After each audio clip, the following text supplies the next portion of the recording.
Bienvenidos a la semana número 12 de Geografía.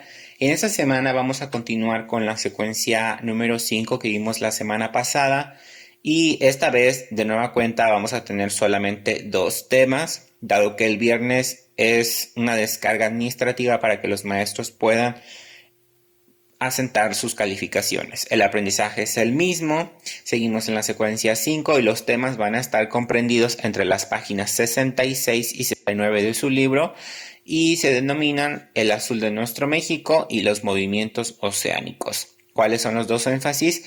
Reconocer las principales formaciones hidrográficas de México e identificar las causas y consecuencias de la dinámica de las aguas oceánicas. Bueno, las aguas oceánicas son las que están en los océanos y para eso recuerden que en la primaria ya vieron que hay 5 tipos de océanos que son el Pacífico, el Atlántico, el Índico, Ártico y Antártico.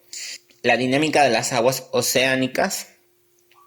Aquí vamos a ver que las aguas no son estáticas, es decir, van a tener movimiento y esto se va a deber a la gran extensión de sus cuencas, a la rotación de la Tierra y al viento. La agitación y desplazamiento de los océanos se va a manifestar en tres elementos principales. 1. Las corrientes marinas. 2. Las mareas. Y 3. Las olas. Y las vamos a analizar una por una. La primera son las corrientes marinas. Son grandes masas de agua oceánica que se desplazan en el interior de los océanos. Este movimiento está influido además de la rotación de la Tierra por las diferencias de salinidad y temperatura del agua. Aquí tenemos un mapa que viene en su libro de corrientes marinas del mundo. No están todas las corrientes evidentemente, pero aquí aparecen los nombres para que se den cuenta. Las rojas son corrientes cálidas y las azules son corrientes frías. Aquí tenemos otra imagen donde sí aparecen todas las corrientes. No caben los nombres evidentemente, pero quiero que vean que existe un patrón entre las corrientes azules que salen de la parte norte y de la parte sur, cercana a los polos, y las corrientes cálidas, son las rojas, que se concentran en la zona ecuatorial, donde hace más calor evidentemente. Si ustedes vieron la película de Nemo, la 1, hay una parte donde ellos buscan llegar a la corriente oceánica de Oceanía o de Australia para poder llegar a Sydney. Ahí se las encierro en un círculo negro y en la caricatura es muy interesante porque lo reflejan como si fuera una autopista que está llena de peces y técnicamente eso vendría siendo real y en lugar de carros pues vamos a tener estas grandes cantidades de peces que van desplazándose para llegar de un lugar a otro gracias a estas corrientes oceánicas. Eso también nos va a beneficiar dado que estas corrientes van a mover humedad y va a regular la temperatura de la Tierra. Las corrientes frías van a llevar fresco a las zonas ecuatoriales y las corrientes cálidas van a llevar un poco de calor a las zonas polares y de esa manera van a evitar que toda la zona norte y sur se pueda congelar y toda la zona central pueda llegar a alcanzar temperaturas muy altas. Entonces, aunque están dentro de los océanos y no las vemos a simple vista, nos beneficia para tener temperaturas que podamos soportar en la Tierra. Ahora, el segundo son las mareas. Son movimientos de ascenso y descenso del agua del mar originados por atracción gravitacional de la Luna y del Sol. Las aguas oceánicas son afectadas por la alineación o la cuadratura de la Luna, el Sol y la Tierra. Si se dan cuenta, ahí tenemos una imagen donde están alineadas de forma recta el Sol, la Luna y la Tierra. Cuando esto sucede, vamos a tener en la Luna una luna nueva o una luna llena y vamos a tener el fenómeno que es la marea viva, que básicamente es cuando la fuerza de atracción se van a aumentar de manera considerable y esto va a crear que el nivel del mar pueda aumentar considerablemente. Y cuando tenemos el caso opuesto, que es cuando el Sol, la Tierra y la Luna tienen un grado de aproximación o un grado o que están alineadas básicamente en un grado de 90, en un ángulo de 90 grados, vamos a tener cuartos crecientes, cuartos menguantes, y vamos a ver que este fenómeno se llama mareas muertas. Y aquí pues vamos a tener que en lugar de que el nivel del mar suba, va a disminuir. Aquí tenemos otro ejemplo de cómo se verían las mareas vivas y cómo se verían las mareas muertas con las 4 fases de la luna. Aquí tenemos una imagen donde viene representada el mar y cómo es el nivel que puede llegar más alto y el nivel que puede llevar más bajo en la amplitud diaria del mar, porque el mar obviamente tiene movimientos. Ustedes habrán visto que cuando van a la playa o cuando van a la playa, hay momentos del día en donde el mar está muy cerca de ustedes y hay momentos del día en donde el mar está muy lejos de ustedes. Cuando está muy arriba, este fenómeno se denomina la pleamar. Cuando está muy abajo se llama bajamar. Para mayor información recuerden que esto es solo una explicación muy breve y ustedes pueden encontrar esta explicación más detallada en las páginas que ya les mencioné. El tercer elemento son las olas, que son movimientos circulares del agua que se desplazan hacia las costas debido al empuje del viento sobre la superficie del océano. Aunque nosotros vemos la ola de manera superficial, evidentemente hay un movimiento de circulación que también es interno, que nosotros no vemos y que genera que la ola se vea en la superficie. Y en algunos lugares estas olas son tan fuertes o tienen tanta fuerza que pueden ser utilizadas para practicar algún deporte como también para producir energía. Bueno, el ciclo hidrológico es algo que ustedes ya dominan porque vieron en la primaria y es muy sencillo, es el ciclo del agua. Básicamente es un proceso circular con 5 elementos principales. No tiene un orden, no vamos a decir que empieza con uno, simplemente cumple con estos 5 elementos. Empezamos con la evaporación. Básicamente el agua de los lagos, el agua de los mares, de las lagunas, debido al sol va a empezar a evaporarse, como cuando ustedes hierven agua en una cacerola. Va a llegar un momento en donde el agua está caliente y van a empezar a subir esa humedad hacia la tapa. Esa es la evaporación.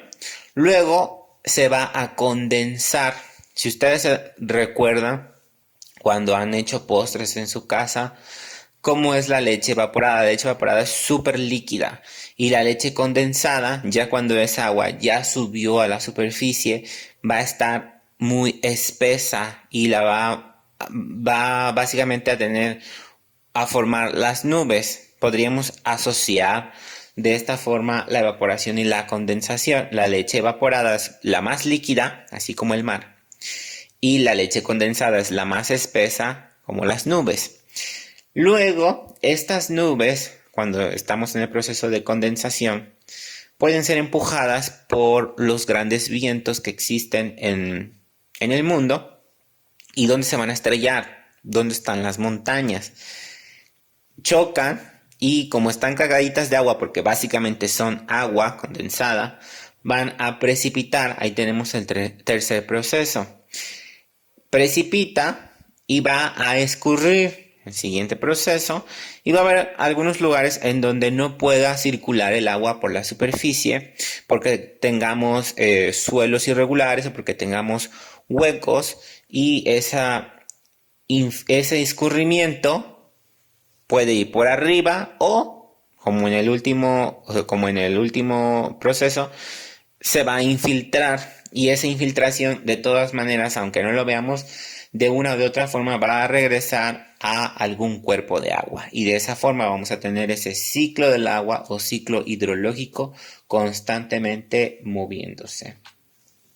Las formaciones hidrográficas en México, ya casi terminamos, es una semana muy cortita, pues básicamente es para que ustedes analicen el mapa que está en esas páginas que les mencioné al principio y se den cuenta que hay lugares en México donde tenemos una gran concentración de ríos, de lagos, de lagunas, y hay lugares donde no. Ojo, que en su libro, a esa escala, en la península de Yucatán, no vamos a tener visiblemente ríos superficiales, porque en esa zona vamos a encontrar muchos cenotes que son cuerpos de agua pero debajo del suelo.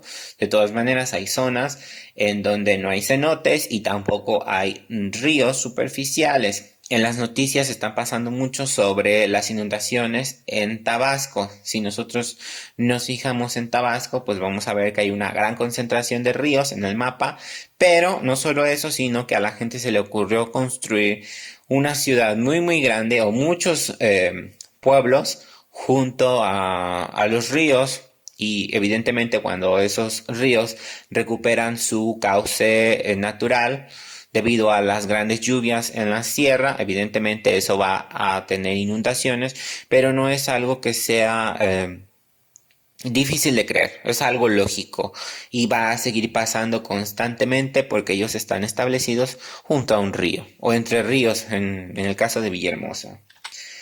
Y esto también va a estar en función a la gran cantidad de montañas, de cerros que tenemos en nuestro país. Si ustedes recuerdan las secuencias pasadas, vimos sobre el relieve en nuestro territorio y vamos a tener distintas cadenas montañosas, distintas sierras en nuestro país: la Sierra Madre Oriental, la Sierra Madre Occidental, el eje neovolcánico transversal, la Sierra Madre del Sur y la Sierra de Chiapas, que son las más importantes, y gracias a esto que acabo de mencionar, pues van a escurrir diversos ríos, algunos caudalosos, algunos grandes, algunos pequeños, y esto va de alguna manera a alimentar pues las grandes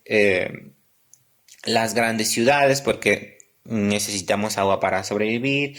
Va a alimentar los grandes campos agrícolas y de esa forma es un win-win.